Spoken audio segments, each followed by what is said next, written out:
Come on in, guys. Welcome to the Sit Out Bench. I'm Matt. And I'm Joe. We're two friends from the Midlands who are absolutely die-hard Survivor fans. Over the next 16 weeks, we're excited for you to join us for pre-season, in-season, and post-season content, focusing on Survivor UK. If you haven't seen Survivor before, it is a reality and challenge game show where castaways are stranded on island and they have to work together to survive. The motto of the game is outwit, outlast and outplay, relating to the strategic, challenge and social values of the game. Each episode, the tribes will compete in challenge, with the losing tribe losing immunity and going to tribal council where they'll have to vote someone out of the game. You can follow us on Instagram, on Twitter, interact with us, and definitely give us a 5-star review on Spotify, Apple Podcast, or wherever you're listening to the pod. Today we're going to be doing our season's predictions podcast, where we're going to be going through different things that are likely or unlikely to happen on the season and giving our takes on whether they will or will not happen. So take your spot on the sit-out bench and let's get started.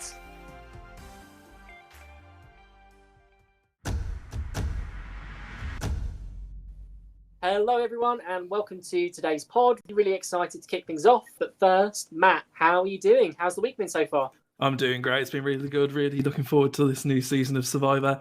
We've been really loving the social media interaction we've been having, particularly on Instagram. It's been really great to see everyone commenting and interacting with our stories. We're now in the height of the pre-season. I know, Joe, that you had something to say regarding height as an issue there. So I think there are two things that we need to talk about. Like you say, Matt, absolutely love all the fan interaction. And we put out a couple of polls on our Instagram, which is @SitOutBench. And there are kind of two things. So one of the polls that we put out was just playfully asking people if they knew who the contestant with a secret MC talent was. Obviously, in our cast assessment podcast, we played Lee's melody. But first surprise was that 90% of people came back and told us that Doug was the secret MC. And we can confirm, hot take on the podcast, that someone described him, and we're assuming this is one of Doug's friends, described him as the Glasgow Biggie Smalls. So whether we like it or not, we might be teeing ourselves up for a rap battle at the reunion show. TBD on that one, let's see. But the other big burning question that everyone has been wondering about was Nathan's height. I like to think, Matt, we were quite complimentary of Nathan in his overall fantastic game and obviously physical athletic prowess. We did look again at the picture, didn't we? We did kind of see he's a little bit stood back. Yeah, quite a bit further than everyone else. So it could be that the producers had done him dirty. And I think I should take this time. I grew up in a moment of kind of FIFA apologies, where if you're wrong, you're wrong. So I'll take this time to publicly acknowledge, Nathan, you probably are taller than 5'5". Probably but let's be honest, the man is an enigma wrapped in a mystery. He has told us both that he is 6 foot in our poll, but also put out a post that he is 5'5". What are we to believe? He is an enigma wrapped in a mystery, wrapped in an extremely physical, athletic body of a Greek.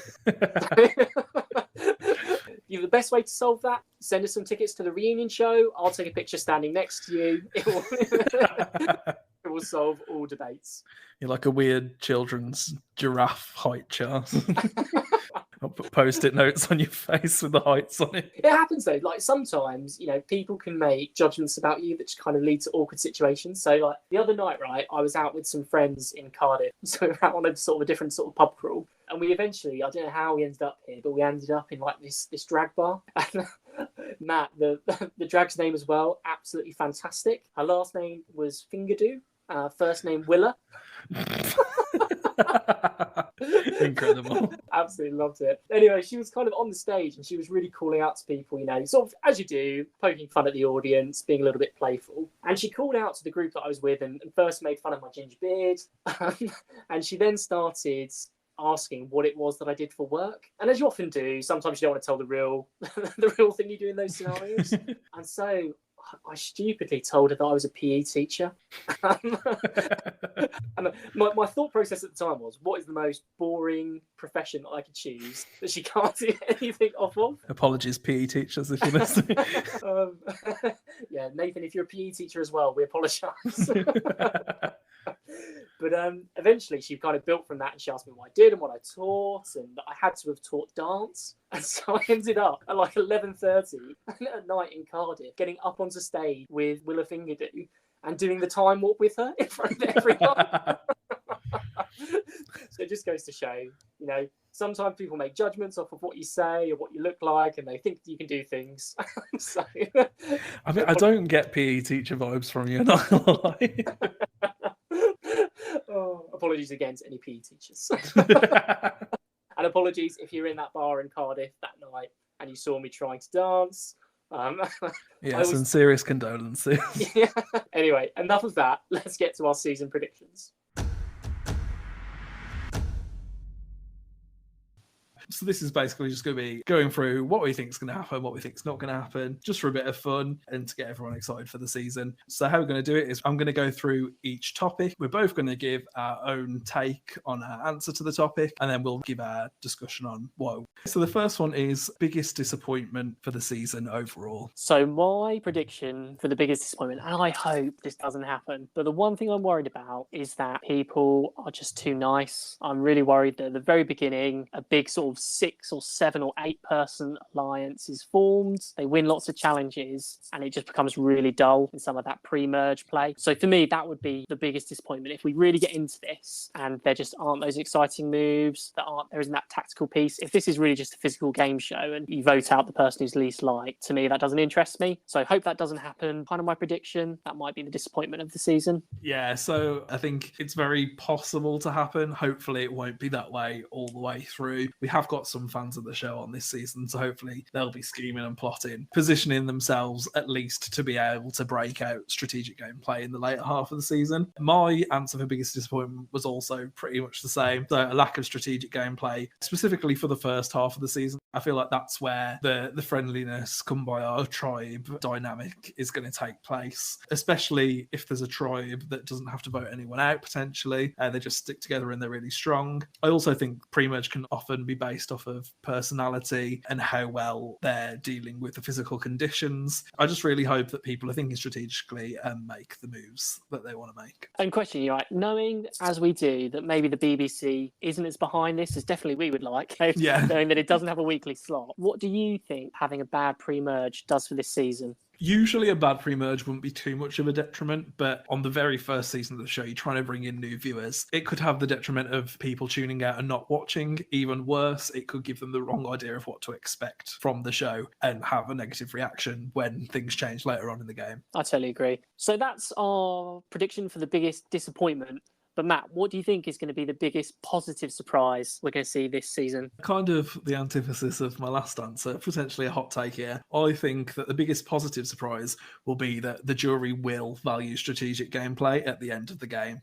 I think that a lot of these people don't know the game at all, and so I think the people who are fans of the show are going to be leading the way. I'm sure there's going to be a couple of them on the jury in explaining that the strategic aspect is a big part of the game, especially in the final tribal council. Joel's probably going to ask how people outwitted, and so they are going to consider that when choosing who to vote for at the end of the game. Interesting. I hope you're right that is the biggest positive surprise. That would be the best. I hope our disappointments don't happen. For me, my biggest positive surprise for the season, I'm going to go with the host. I'm going to go with Joel. Nice. I said in our last podcast, and if you haven't listened into our cast assessment, definitely check it out. But one of the things I said was that I wasn't going to be too critical too soon. And actually, I feel differently now. I think he's going to nail it. Right amount of comedy. Hopefully he's a little bit sassy. And I think he's going to be someone that's, the public's really going to get behind. So give me Joel Dommett as not being better than Jeff. Will he be better than Jonathan from Australian Survivor? I think that's his competition. But I think Joel definitely going to smash it. For me, as much as I have worries, one of the things that I remember is when he was initially chosen to be the host. In one of the interviews he did say that he was a big fan of the show. Knowing that he's a fan of the show, he's going to be able to mould his personality and the way he says things into a way that he thinks fits with Survivor as a show. So our next topic is what types of advantages do we think will be in play in the game? So for me, I think they're probably going to keep it simple for the first season. So I think we're just going to go with the standard immunity idols. I reckon there'll be one per tribe at the beginning of the game and probably one hidden at the merge as well. Not sure whether I think they'll be re-hiding idols if they're played or people have voted out with them. But I think they're probably going to go with that core 3 just to set it up for this season. So no birdcage? No birdcage. Unfortunately, the birdcage. No one can make a little stick cross and put it on the side. I think that would blow people's minds. It would. You know, the US season's obviously notorious for this stuff, with a shot in the dark, Going idle absolutely nullifiers, wild. super idols. And I fully agree. I think they're going to keep it super simple. Idols are just like, they're part of this. I think they're really important. I think they'll be recognizable. There'll be memorable moments. So I definitely think there'll be an idol. So definitely put me down the 2 idols in the game. I think probably what we see, though, is people holding onto those idols potentially too long, probably not being used in the best way. The other thing, and maybe this isn't the type of an advantage, but I definitely think there's going to be some sort of redemption near the merge. Not a full-on redemption island, but I think at some point there's going to be some sort of a way for somebody to get back in the game. Maybe someone who got swap screwed or something like that. But yeah, put me down for some sort of redemption challenge that allows one person to come back in the game. There's definitely going to be some sort of twist, which I think brings us nicely onto the next topic, which is game format. So for me, I think they're going to go with the standard format of a swap halfway through the pre-merge, then we obviously merge. I think there'll be a final 2, and we're probably going to go with around a 7-person jury to ensure that there's not a tie, obviously, if it's only a final 2. In terms of twists, I do think there probably will be a twist to keep it interesting. So one of the ones I thought of was the kidnap twist, because I know that was used in some of the early Australian seasons as quite a basic low-level twist, which is where people get voted out onto the opposite tribe. I think there's a possibility of seeing that. It very much depends on how many episodes they want to go with to keep the runtime entertaining for as long as possible. Mine is slightly different in terms of game format, where we talked in the last episode, didn't we, about Australian Survivor and how this is really similar to it in a lot of ways. It looks the same, it feels the same. And obviously the big knock on Australian Survivor are all the non-eliminations that just drags out the season. I think the big difference is that I think BBC have confirmed this is 16 episodes. Australian Survivor is 24. Everything will have to be elimination every week. Yeah, much shorter season. And yeah, so I think we're on the same page. I think it'll be the first, maybe 3 gone. I'm expecting one tribe in particular to be dominated. I think maybe we see a swap and then we get through to the merge nice and clean in terms of that game format. So one of the things that's always defined Survivor are the challenges. So Matt, what's your prediction in terms of what is the iconic challenge that we're going to see this time round? So I don't want to be boring and choose challenges that we know for a fact are going to be in the show. So obviously we've got Last Gasp, where they're in the water under the grates. The tide is rising. They've got to try and breathe. I think from the cast bios, it's pretty clear that that one's going to be in there. Also in the trailer, we can see Shoulder the Load, which is the one where they've got the pole on the back with adding weight to each person's thing. I think we see Tanuka doing that in the trailer. So those are the 2 that I think are definitely going to be in there. But if I had to choose a couple, Owen Bernard between the auction and Get a Grip, which is the one where they're on that giant pole and then they just have to hold on to it for as long as they can and not fall off. So I went with the Get a Grip one. I don't know if there's going to be an auction. I don't know if that's something that's going to carry across. I can't remember from the Australian version. Do they do the auction in that? Yeah, they do, yeah. So I think that's also a possibility. But yeah, I'm going to go with the poll challenge just because I think a bit of fun. Yeah. Who's the winner of that one? Even if they're all 18, who's got the strongest thighs? Rach is probably in a very good position to win that challenge. In terms of the men, I think someone like Christopher potentially. Yeah, he's not too much of a big guy, but he's also very strong. That's also someone that could do well there. For me, the iconic challenge that I really want to see, and I think, to be honest, this started Australian Survivor on such a high vibe. It's the final challenge where they go from 3 to 2. You know, I watched it a couple of weekends ago, and it's just TV gold. That moment, watching them all, the water hitting them, holding on to it. So yeah, put me down for standing on pegs, hand on the idol. I'm not as much of a diehard as you, Matt. There's got to be a name for that, but I have no idea what it is. I think it is literally hands on a hard idol. I think that's what it's called. Hands on a hard idol. That feels a bit racy for 8 p.m. on a Sunday. It does. So yeah, give me hands on the hard idol for what I this. think is going to be the iconic challenge. And I didn't say this actually for the game format, but I think it plays into what I think will happen in terms of the game. I'm really expecting fire at 4, into a 3, but then 2 at Tribal Council. I think they'll try and keep it as simple a choice as they can. So yeah, give me that challenge to decide the final 2. I really love what you said there, Matt, around iconic challenges, and obviously the auction is a huge part of Survivor lore, Survivor history. And actually, let's do a prediction kind of on the fly. In each Survivor season, whether it's US, whether it's Australian Survivor, in the auction, there's always something that's kind of characteristically to do with that country. So, you know, we always get the classics, don't we? We always get the nachos and the margaritas. Yeah. But also in Australian Survivor, they've done stuff like meat pies, you know, a really Australian dish. So if we were going to predict if there is an auction in Survivor UK 2023, what do you think are going to be, you know, that quintessential British dish that they're going to offer to Survivor contestants? So, okay, I can see them doing like potentially a roast dinner type thing, but I think like the main one, if we go in like British, it'd probably be like an afternoon tea, so like scones with jam and cream, and like cups of tea, maybe like sandwiches cut into weird shapes, that kind of thing. So I can see them doing that and be like, choose one contestant to share your afternoon tea with, that type of thing. So yeah, that would be my guess for British auction item. That would be the most British moment, watching people on an island pouring tea. Yeah. Would not surprise me at all. I think I'd go slightly differently, and sometimes they kind of mix in some brands in this, don't they? And it's not an English dish, but I think possibly the most British thing to happen is for Joel to lift it up and to say, "This is your Nando's order." I can see it. That would be great. Because everybody, maybe not Lawrence at the time,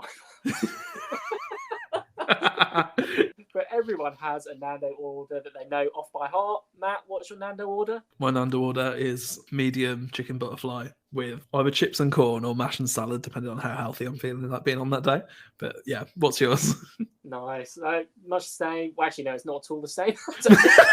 It's not at all the same. It's half chicken with peri peri chips and spicy rice. Nice. Medium again. I like to go medium and then dabble some hot stuff on there. Just yeah, I like it to be hot, but like not so that I can't taste the flavour of the thing. Yeah. One thing I've never understood about the auction. So in early US Survivor, obviously we had a few players who decided not to bid on anything because they wanted to keep the money. I think it was Randy who was Yeah, I remember that. Kept the money and he was like, that could buy me a new carburettor back home. Because it always feels strange. 200 quid for a club sandwich, you know. I feel like they probably wouldn't let him keep the money anymore. Yeah, no, I agree, yeah. Do you think it will be British pounds? I'm not even sure what Dominican money is. It's really bad. Yeah, I think they go British pounds, because I know Americans in dollars, right? Yeah, you're right. I don't think they would do it in pesos. It's probably more affordable, to be fair, doing like 500 pesos. I hope they do it in like bags of little change and just like give us your 1p's. If you want it, you'll have to count them out. They're just going to be totally modern. It's going to be like Survivor cards, contactless payment. Oh God, imagine contactless payment. That would be kind of great. Okay, wicked. Well, I really love that. On the fly, what do we think the most British thing in the auction is going to be? Let's move now to some of the predictions that we were thinking about. Should we start with kind of brands and what do we think the branded products will be? Yeah, so I think like brand product placement fits in really nicely with the idea of the auction, because obviously it's kind of similar. I could see you going with the Nando's one here as well. So the two types of product placement that we usually see, well, I'd say there's three types actually. So there's like everyday household items that they might give to the tribes, be that tools or toilet roll, that type of thing. There's like the merge meals and banquets, so we could be looking at different food styles. And also, I don't know if we'd ever see something like this in our version, but I'm thinking of like the Sprint phone in the US version, where they bring out the different model of phone every year. I don't even know what English phone we'd use for that, so that's probably not going to happen. For my prediction, I'm going to go with spoons as the meal choice. I think the merge banquet is going to be a Weatherspoons. I can just imagine them bringing out the cocktails. Having the fish and chips and the curries. Yeah, I think that is like, you know, British summer evening top tier. Recreate that experience. I love it. The iconic blue plates. Exactly. Yes, they've got to have the blue plates, otherwise it's not spoon. Oh man, you heard it here first. Weatherspoons is the new Applebee's. What's that Applebee's drink that they always go about in US stories, like the Shark Bowl or something? And they're always like, a Shark Bowl, as if everyone knows what it is. What would be the Weatherspoons drink that's like dark fruits? I think it would be And this is the one thing I never get with Wetherspoons, is the monster is always the pink monster.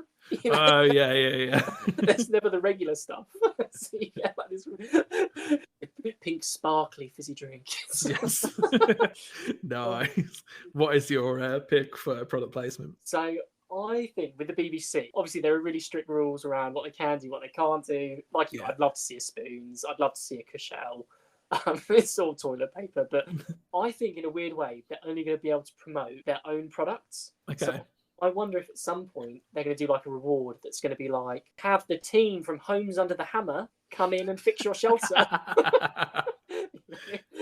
You've just won a Strictly Come Dancing. I was going to say, like, here's the Strictly Come Dancing dancers to entertain you.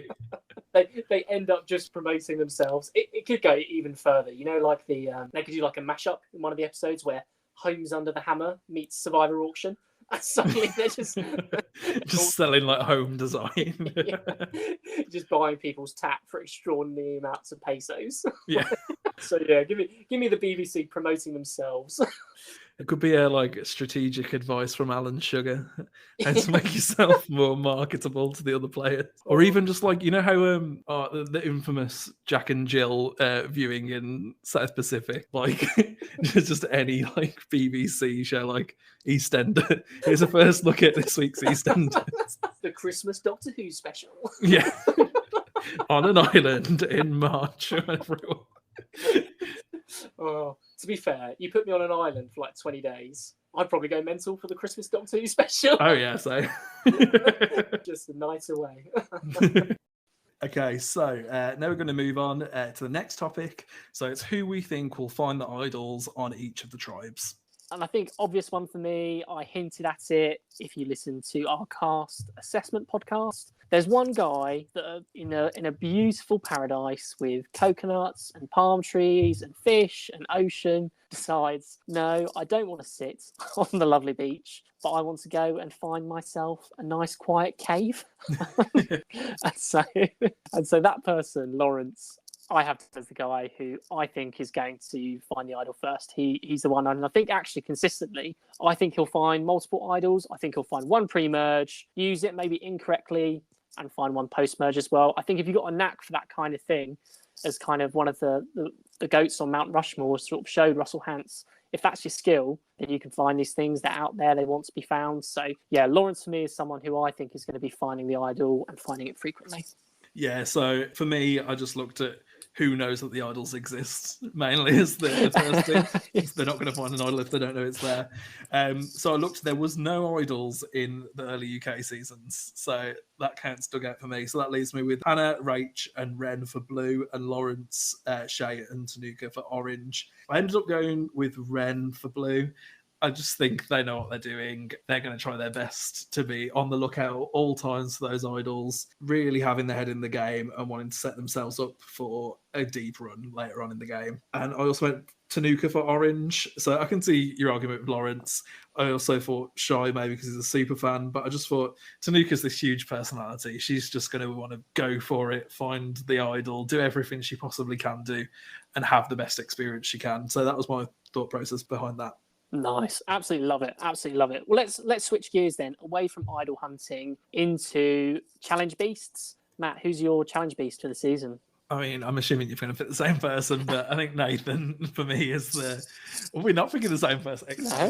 No. So yeah, I think Nathan's a challenge beast. I mean, I know you are unflattering. I mean, my feeling is unless they're playing basketball, height's not going to be too much of a factor.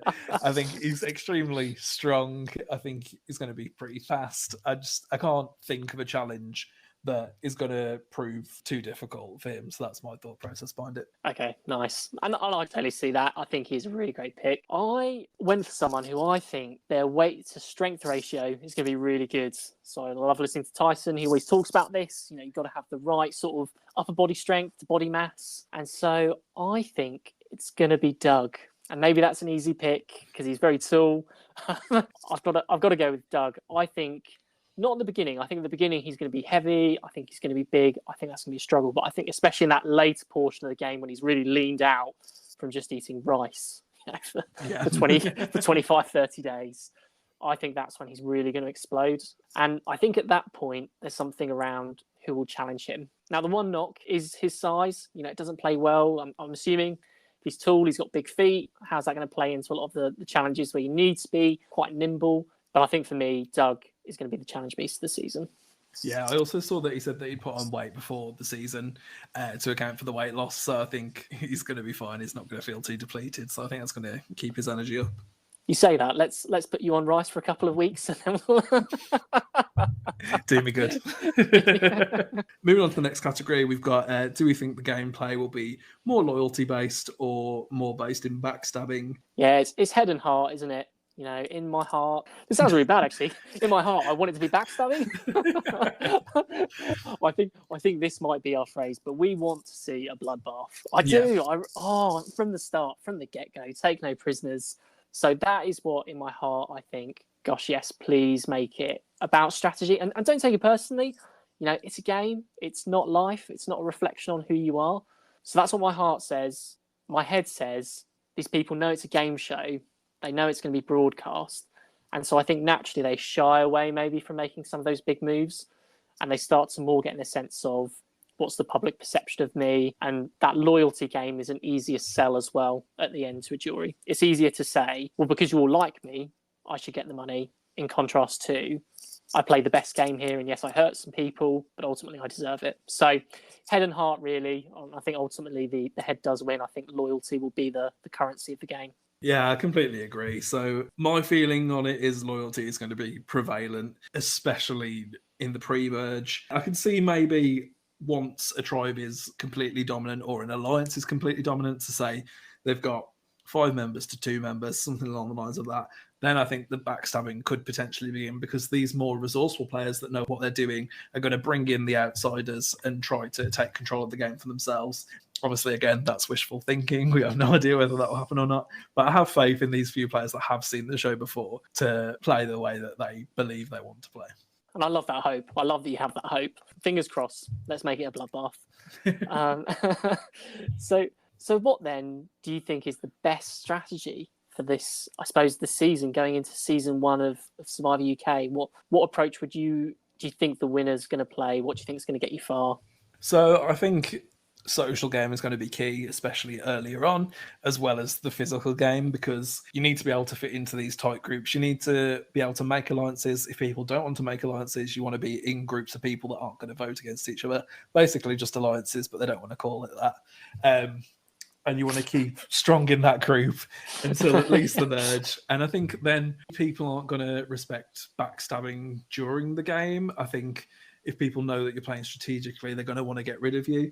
So I think position yourself while remaining loyal is the key come the merge. You want to put yourself into a group. You want to know who you want to go to the end with. And you want to know the best way to do that without getting blood on your hands. So just build up those connections. And I think when you're down to the nitty gritty right at the end, make sure that you're in position to make the right moves, take out the big threats, and make sure, most importantly, you're sitting next to someone who, if the jury don't like strategy, they're going to vote for you anyway because they like you more than the other person. Yeah. And you took the words right out of my mouth. I think the best strategy, however you get to the merge, is fine. But I think once you're there, finding the goats and taking them to the end is the best strategy in this, because I think we're so early in the development of what is Survivor, what does it mean for UK people, what's the right way to play the game for Survivor UK, that I think the easiest way to win is to be sat next to someone who is not well liked, and to really use that into your advantage and really press that. So yeah, I definitely agree. Unfortunately, not the strategy that I'd love to watch, but I think the best strategy for this game is build that big alliance early. Even if you get whittled down, sit next to someone that the big alliance doesn't like. Yeah, absolutely. So moving on to our next topic, who is the most likely to overplay? So, bit of a wild card for me here. I went for Shay. I think anyone who works in risk management and uses words like risk adverse, is probably someone who's pretty confident in kind of what they're doing and that it's all going to pan out. Again, we talked about this in our previous podcasts. I like him. I think he's a quality player. He looks like someone who's itching to make a big move. Usually that means you get burnt, unless you have sort of the people behind you and the support behind you and you have your exit strategy. Usually big moves, especially early on, means that probably you're going to be overplayed and out of the game too soon. So give me Shay for most likely to overplay. Yeah, so I was torn between Shay and the person that I decided to go with in the end. I decided to pick Lawrence. This is purely based off the fact that he hasn't watched the show, but he has researched the show. I think just reading it, you lose a lot of the nuance in what people actually do, how they position themselves, how they don't piss people off. And I think he's willing to make big moves. He's not going to be scared to do it. And I think it's going to bite him in the ass at the end of the day. Maybe that's why he found the cave. Oh, fantastic. So our next topic is most British thing that will get done on the beach. So we know that you guys can't see us, so I'll try and describe myself. And the best way to describe it, I think, in a really visual sense, to get to know who I am, is I am a tall, lanky, white, ginger-bearded man, and that means that when I go on holiday, when I get in the sun, the thing I do is I burn. So I can really see. Obviously, we've never seen on Survivor people applying sun cream. I'm assuming it happens. Never. Yeah, I think they have to. It's a really safe assumption. It breaks the illusion, I think, of island life to film them putting sun cream on. I can foresee a world where maybe they forget to do that. They forget to put on sun cream, and suddenly there's just that one person who always has to be looking for the shade. They're constantly going to the coconut trees, going to the shady spot, even though they're on a beautiful beach. So I think that's my number one option. But if that doesn't happen, I think the number two thing, the most British thing that can happen on a beach, is playing bowls with coconuts. You know, just, I could just see someone there with a machete, intricately carved. Aggressively British, yeah. And hey, great game to play, competitive end. But also, you crack a couple of coconuts. That's nutrition right there. There's nutrition, yeah. So put me down for one of those two things as the most British thing to happen on the beach. I had two ideas as well. My first one was apologising unnecessarily continuously. So I feel like at Tribal Council, anyone talks over someone else, will be like, oh, sorry. And then they're even just like basically slating people at Tribal Council. Someone doesn't get on with someone, they'll be like, I'm sorry, but like when no one else would apologise for that. I can imagine that. Also, queuing everywhere. I'm imagining like queuing up to use the water well, even though they could all stand around it in a circle, just like queuing down the beach and like coming into the challenges. Obviously, they're already in lines, but then I can imagine them like queuing up on different bits of the challenges, getting ready to do it. On the puzzle, they're just all there. They're just all waiting, yeah. This could well be the politest game of Survivor ever played. Oh man, absolutely love it. I love it. And if it is, yeah, that's us. That's who we are. Exactly. That's how you do it on Survivor. Thanks, Joel.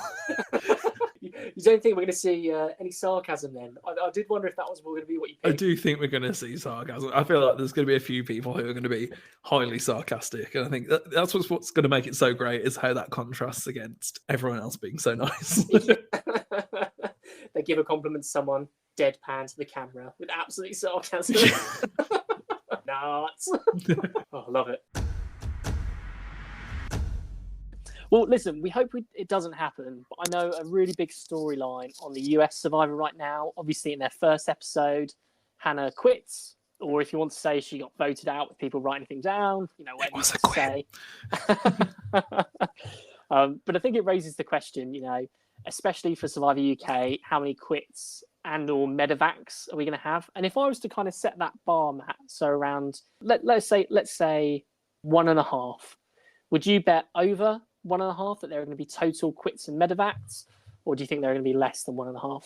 I'm going to go less than, and I actually think hot take that there'll be no quits or medevacs. Ooh. I just think these people, it's not even as if they're super fans picked to play the game. These are people who actively chose this game knowing that it was physically demanding, that it was adventurous, living on an island without all of your supplies, without everything that you like, and they actively wanted to go and do that. So I think they're going to be more prepared in a way than people who watch the show from a social strategy perspective and choose to go out thinking that they're going to dominate the game when actually they're not prepared at all for the physical aspects of the game. Yeah, I really like that. You might be swaying me, to be honest. I came in here ready to fight the over, but you're right. They're not super fans. They're not people who think they can do it. They, especially some of them, you know, didn't even understand the psychological aspects. It was just the physical one. Actually, you convinced me. Give me the under as well. I'm not sure I'm going to go with 0. Give me 1. Give me a medevac maybe. Hope it doesn't happen. A medevac, yeah. Yeah, but yeah, I've definitely been swayed from the quitters. So yeah, give me 1. Give me the under. So our next one's a bit of a fun category. Who do you think's going to be Joel's favourite player? I think Joel is going to love Rach. I think what attracts Joel is kind of that physical side. I know he loves the strategy as well. I think Rach is going to be in that right space where she has a little bit of everything. She's going to be well liked. I think she's going to give some great confessionals as well, which I think naturally he's going to really gravitate towards as someone who will talk in tribal councils and share a little bit more. So I really like Rach for being one of Joel's favourites. Yeah, the Scottish accent's going to be a scene stealer, I think, for confessionals. I actually went for Tanuka. I just think energy and excitement is Off the chart. infectious, and I think Joel's just going to build a really good banter with her, and they're going to have a good rapport. So now, a less fun topic. Who do we think is going to be the first boot of Survivor UK? Well, there's one man, Matt. There's one man who is either all or nothing for me, and everyone knows this. It's the man who's already wearing his coat. Give me Richards, you know.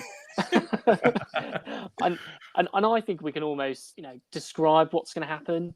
I think that in the early part of the game, that blue tribe is going to dominate the orange tribe. Yeah. I don't see a way that orange wins immunity. So I think orange goes first, has to be someone on that tribe. And I look at that tribe, and I just think it's not in Richard's future to stay, unfortunately. I think he's going to be the first boot. Yeah, I completely agree that the Orange Tribe is probably going to be the first tribe to go to Tribal Council. I actually went with Leilani.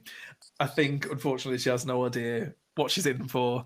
And I think she has the potential with her one love attitude to potentially rub a few people the wrong way, but also to not have her head in the game, potentially get left out earlier on. And when it comes to challenges, I think you've got Richard potentially needed for his strength on this tribe. Whilst I don't think he's going to be particularly fast or athletic, I can see him having a bit of power behind him, potentially helpful for the tribe. And so I just think out of the women on that tribe, the least likely to fit in, unfortunately, I think is Leilani. Think she'll know if it is her that she's going? Or do you think that it will completely go over her head? She'll arrive at Tribal Council. What's this? I see two directions for Leilani. I think either she's very loud, she tries to take control, and people are a bit irritated, or she's just so nice, but people don't really include her in it, and she doesn't know what's hit her. She goes to Tribal Council, suddenly she's voted out when she thinks they're voting out someone who potentially is less liked on the tribe, but more useful physically. All right, well, we'll bet something on that. It's gonna blow our minds when the Orange Tribe goes on to win like 10 every single challenge. They're all there come to merge. Oh, fantastic! Well, we've done first boot. Let's move now then to merge boots, and I'm guessing that's also going to be the person who doesn't make the jury. I was torn between two people. The person I didn't pick was Nathan. Although he is the typical merge boot, I feel like that's not necessarily going to happen in this season just because they don't watch other versions of Survivor. If he's in a good clique with the rest of his tribe, they'll probably want to keep him around. The guys from the other tribe might potentially like him and not target him for that reason. So I end up going with Shay, mainly because of the potential of overplaying. He was saying about how he wanted to take control at the merge but stay back in the pack. I think potentially people are going to see him as a bit sneaky.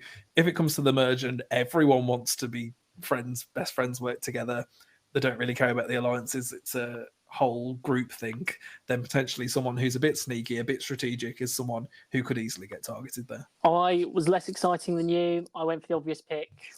I went for Nathan. Yeah. And if I was going to pace it out in my head, I think Ren rallies the troops and they get Nathan out as a big first move. So yeah, I just think once you get into the individual portion of the game, and it does depend on what the challenge is, but look at the guy, stunning guy, amazing power. He's going to be too much of a threat, and I think there's going to be that mentality. If we don't get him now, when are we going to have a chance to do it again? So yeah, give me Nathan for the first person to be voted off after the merge. Brilliant. So now the moment we've all been waiting for our last topic today. Who are our winner picks? We've got to lock them in. The winner of Survivor UK. And I'm maybe going to go one step further, Matt, if that's okay. And I'm going to give you who I think are the three, who I think are the two, and my final winner. Go for it. So I think at 3, we'll be left with 3 of the people that I think are absolute sort of guaranteed locks for me. I think we have Doug, I think we have Matthew, and I think we have Ren. By this point, They've got the hand on the hard idol, as it were. Yeah. and I think that Matthew pulls it through. I think Matthew's going to win that immunity. I think he's going to have the choice about who he wants to sit next to him. And I think he makes a bad choice. I think he takes Ren, and I think Ren wins it all. I was not prepared for this level of fan fiction. Let's just have a quick look here.